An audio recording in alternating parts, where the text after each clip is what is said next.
a une proposition à me faire? On passe la nuit ensemble? Une proposition de Pour nom le pour le SCP. groupe. On passe la nuit ensemble? C'est un nom de merde. Quelqu'un d'autre? Des tenders, du beurre, des chips. Mais c'est une liste de courses, ça! C'est bon le chips. Un nom de groupe. Linkin Park. Pour nous! Le clan des quasi-crevés. Mais qu'avec des K pour le style. Non. Vous faites tout chier. Matsushita? Ouais. Va pour Tenders. Ouais. Bon, est-ce que quelqu'un peut m'expliquer où je suis? Bienvenue dans le quartier général des Tenders. Bonjour madame, c'est une blague. La tristesse. Salut tout le monde, aujourd'hui on va présenter SCP-1198 Echo Infini. Attends, Echo Infini, comment est-ce possible? Tu réfléchis trop, j'aime pas ça! Opening! SCP-1198 est un fichier sonore d'une durée de 37,2 secondes. Et cette anecdote m'amuse. Pour une oreille humaine sans être quelconque, le fichier son apparaît comme réponse A, beaucoup trop fort, réponse B, normal, réponse C, vide ou silencieux. C'est bel et bien la réponse C. Let's go, on est là. La sixième! La sixième, on la passe! Bravo monsieur Frisé avec vos lunettes, vous avez gagné. Let's go. L'analyse spectrale a révélé un son à haute fréquence qui se trouve après la plus haute limite auditive humaine. Oh, ok.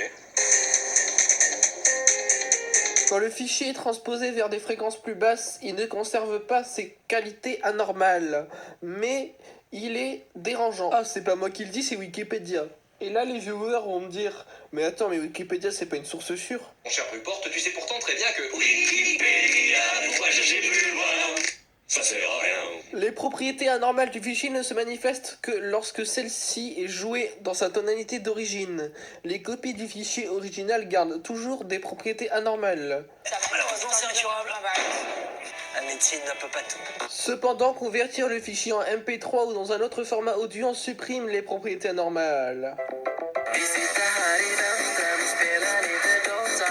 Après avoir été exposé à SCP-1198 dans un volume compris entre 35 et 65 décibels, tous les sujets vont développer une forme unique d'hallucination auditive. Personnellement, je vous le dis cash. Ce doit être horrible.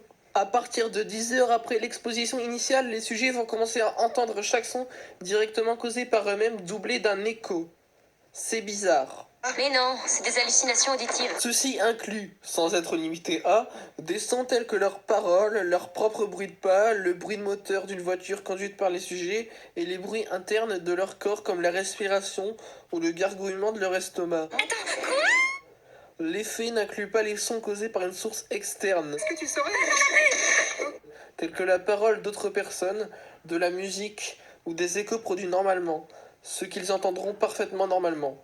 Ces échos anormaux disparaissent initialement au bout de quelques instants, mais au cours d'une période d'approximativement 48 heures, la durée des échos augmente au point qu'ils ne disparaissent plus du tout. Plus jamais vous me faites écouter un truc pareil. C'est insupportable. Plus jamais tu me fais écouter ça. Bien que 1198 n'affecte pas de sujets incapables d'entendre, que ce soit via des amortisseurs sonores ou une surdité indépendante, les sujets affectés qui deviennent sourds continuent d'entendre les échos préexistants. Réunion de crise. Manger des souris. Ta gueule, Matsushita! Tous les sujets affectés vont finalement commencer à montrer des anomalies psychologiques cohérentes avec la saturation sensorielle, ainsi qu'une phonophobie généralisée, donc une phobie du son quoi, et une profonde aversion de toute activité productive de bruit de leur part. Genre, si c'est des 2010, ils n'iront plus voir les lives de Michou. Je vous retrouve pour une nouvelle vidéo. Aujourd'hui, on va voir le live de Michou. Non, c'est une blague. Bon, c'était peut-être pas drôle, mais faites comme si c'était drôle. Addendum. Une fois qu'un sujet a acquis un nombre indéterminé de couches d'écho, celui-ci va commencer à développer de nouvelles hallucinations auditives.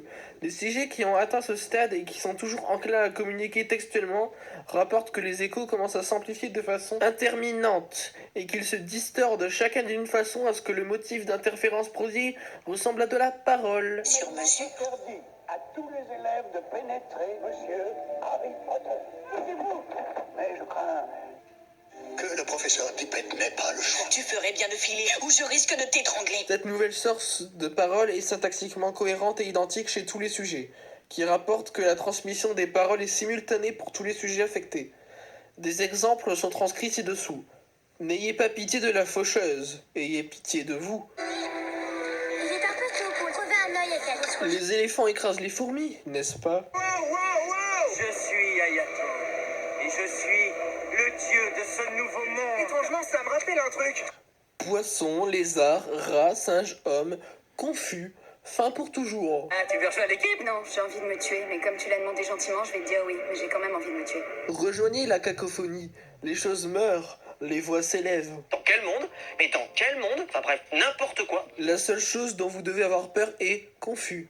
Seul et apeuré, nu devant le confus qui vous a créé.